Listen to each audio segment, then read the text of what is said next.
Mr. President. Majority Leader.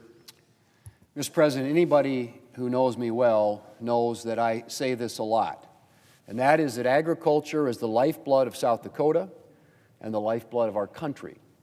And farmers and ranchers are hard at work every single day to feed America and the world. But what I hear lately from farmers and ranchers is not good. Agricultural producers across the country have faced strong headwinds in recent years. Higher input costs, high interest rates, lower commodity prices, all leading to declining farm income year after year. Natural disasters have struck many of our farm regions, and the bird flu continues to ravage agriculture across the country. Of course, the last few years, the Biden administration was hardly much help. It imposed burdensome regulations like WOTUS, or Waters of the United States, that threatened to devastate the farm sector. The administration put expanding market access on the back burner while our agricultural trade deficit grew to record levels. And their profligate spending led to inflation that hit farmers and ranchers especially hard in the form of higher input costs. Meanwhile, Democrats here in Congress failed to prioritize a modernized farm bill to support agriculture through these challenges. And we are now more than a year past due for an updated farm bill. Mr. President, American farmers and ranchers deserve better, much better. And I expect things will be different under President Trump. I know that farmers and ranchers will have a friend in Brooke Rollins, the President's choice for Secretary of Agriculture. Mrs. Rollins grew up in the small agricultural town of Glen Rose, Texas. She spent summers working for her family on their farm in Minnesota, helping with their corn, potato, and soybean crops. She was a 4-H'er, an FFA state officer, and a barrel racer. And her 4 kids are keeping up the family's way of life showing cattle in Texas. After studying agriculture development at Texas A&M, Mrs. Rollins went to work for then Governor Rick Perry, where she worked on agricultural policy. She then continued her ag work by building up a Texas think tank empowering the voices of farmers, ranchers, and rural communities. Then she served in President Trump's first administration, first leading the Office of American Innovation, and then the Domestic Policy Council. Mr. President, Brooke Rollins is a policy wonk with a farmer's heart. She understands the needs of agriculture producers, and she knows how to deliver results. And she promises to get right to work after she is confirmed on 4 key priorities. First, getting disaster and economic aid out the door and into the hands of farmers. Second, getting the bird flu and other animal disease outbreaks under control. Third, getting the Farm Bill done. And finally, revitalizing the U.S. Department of Agriculture to focus on its core mission and put America and American agriculture first. Mr. President, I'm looking forward to working with Mrs. Rollins on these key priorities. Under this Republican majority, delivering a modernized farm bill is a priority. And I'm glad that Mrs. Rollins has pledged to work with Congress on one of the top farm bill needs, which is strengthening the farm safety net, which is essential to keeping existing operations going and encouraging the next generation of producers to get started. I was also pleased to hear Mrs. Rollins acknowledge the need to improve management of national forests. The Black Hills National Forest, among others across the country, has seen its timber industry decimated by bad management policies. So I look forward to working with USDA under Secretary Rollins to provide relief from the dire situation in western South Dakota. And I'm encouraged as well that she will prioritize getting disaster and economic assistance out the door. Last year, many parts of the country suffered from natural disasters, including South Dakota. And as I said, farmers and ranchers who suffered lower commodity prices and declining incomes. In December, Congress passed $31 billion in agricultural disaster and economic assistance. And we need to get that money into the hands of farmers and ranchers working to rebuild. Mr. President, Brooke Rollins understands the mission of USDA. She understands the day-to-day needs of America's farmers, and she has the expertise to deliver results. I trust that she will put America's farmers and ranchers first as Secretary of Agriculture, and I look forward to working with her in this role. Mr. President, later today I will introduce a bill to repeal the death tax.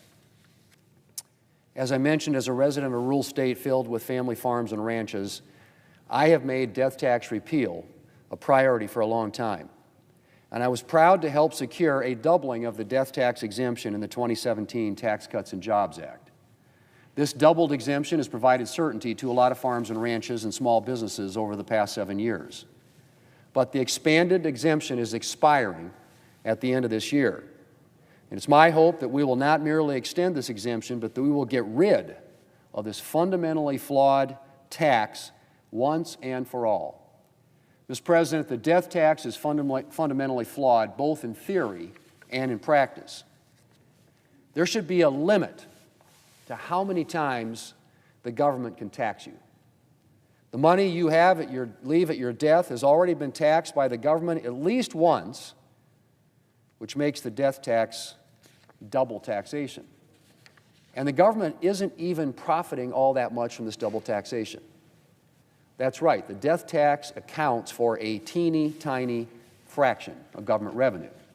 In fact, there's reason to believe that the government would collect more in taxes if it got rid of the death tax entirely, due to the economic growth and job creation that would stem from its elimination. So how is there any support left for this burdensome tax? Well, Mr. President, that's a good question. For some, of course, heavy taxation is axiomatic. Do well, their thinking runs, and the government should come after you. Some think that you shouldn't be able to pass the results of hard work down to your children upon your death. Well, Mr. President, death tax proponents tend to talk as if the death tax only affects the extremely wealthy. But nothing, of course, could be further from the truth. The death tax can sweep up those who have very little in the bank, notably family farms and ranches and family businesses. How? Well, farming and ranching is often a cash-poor business. A farmer might have substantial-looking assets on paper, but the vast majority of that is land and farming equipment. Only a small fraction of it is money in the bank. On top of that, farmland can often be valued at a level that is inconsistent with its agricultural productivity value. A farmer might have land with a substantial value on paper, but the crop yield on that land could be worth far, far less. So what happens when a farmer or rancher dies and his estate is subject to the tax? There's a very good chance that his liquid assets, in other words, the cash that he has available in the bank, won't come close to covering the tax bill from the federal government. And the only alternative for his heirs may be to start selling off land or farm equipment to pay the tax. In some cases, they will be able to keep the farm, just a smaller version of it. In others, they may have to sell off the family farm entirely. The case is similar with family-owned businesses. The owner might appear to have substantial-looking assets on paper, but only a small fraction of that may be money in the bank. The vast majority may be tied up in the business. And once again, when the federal government comes around demanding a huge portion of this individual's taxable estate, there may not be anywhere close to enough money in the bank to pay the tax. To pay the federal government, the owner's descendants will have to sell off part or all of the family business. Now, Mr. President, family farms and ranches are the lifeblood of rural communities in South Dakota. They're a source of jobs. They provide support for local businesses. They help build up local schools and local infrastructure. Losing a local farm can hit rural communities very, very hard, especially when that farm or ranch is bought up by an out-of-state business with few ties to the community and limited interest in building it up. And Mr. President, it's not just those who actually get hit by the estate tax who suffer. A lot of family farms and ranches and family businesses spend a lot of time and money on estate planning to avoid being hit by this tax. That's time and money that could have gone into building their business, investing in new equipment, hiring new workers, and the list goes on.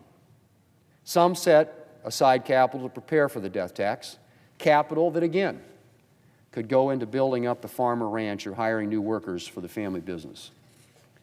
As one of my Democrat colleagues, the senior senator from Washington, said a while back, and I quote, "The estate tax is bad for businesses, it is bad for workers and new job creation, and it is bad for our communities who are watching their local family-owned businesses get swallowed up by large corporations," end quote.